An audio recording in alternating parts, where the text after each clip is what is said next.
Magomed Ankalaev's light heavyweight ascent continued at UFC Fight Night 203, albeit in a less than scintillating way. His unanimous decision victory over the former title challenger Thiago Santos was basically a 5-round feeling-out process. Ankalaev spent most of the fight backing Santos up against the cage with cleaner striking, while the Brazilian waited for counters. Aside from Santos dropping the Russian late in the second, that was the story of the fight. In my opinion, I deserve the title shot next because I'm on an 8-fight winning streak. And in some of the fights, I finished the guys, Ankalaev said at the post-fight press conference. I'm ready. But the new number 4 may have some contenders to get through first. In the co-main, Song Yadong may have made Marlon Moraes rethink his position in the UFC. The Chinese fighter starched the former WSOF champion and one-time UFC title contender with a first-round knockout in the quickest loss of Moraes' career. Song cracked the Brazilian almost immediately with a right hand that shook him to the core. 2 minutes later, Moraes was rocked by an uppercut-ending combination that had magic facing his 4th consecutive loss. And Song, the question of who he wants next.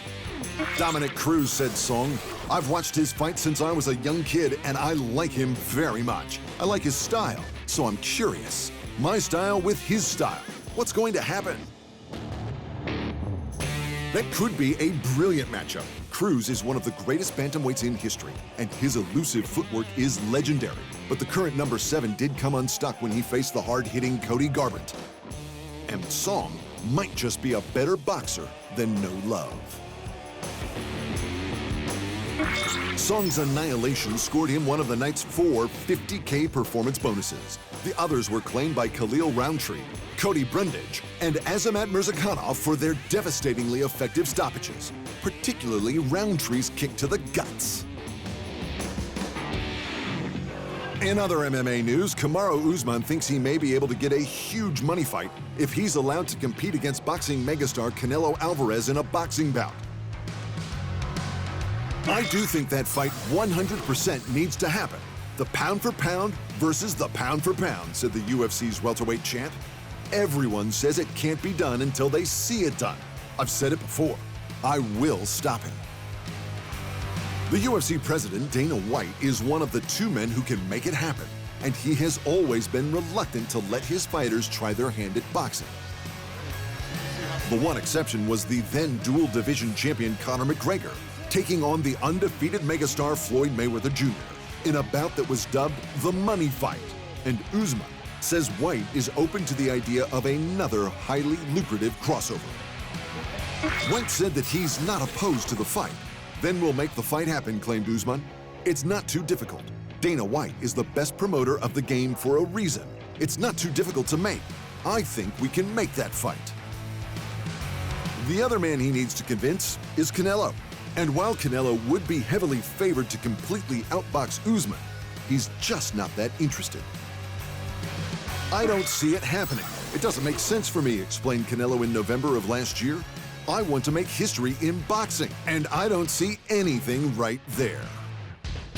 The great Fedor Emelianenko's big Russian farewell in Moscow has been canceled due to Russia's invasion of Ukraine. "We originally had approval to do the fight in Red Square," said Bellator president Scott Coker. "It was going to be just a great send-off for the GOAT. But now we have to pivot and create something else." The 45-year-old shortened his 3-fight retirement tour to 2 due to the pandemic. After an almost 2-year absence, the last Emperor returned for the first of those to knock out Tim Johnson in under 2 minutes. Who he'll fight next and where should be announced soon.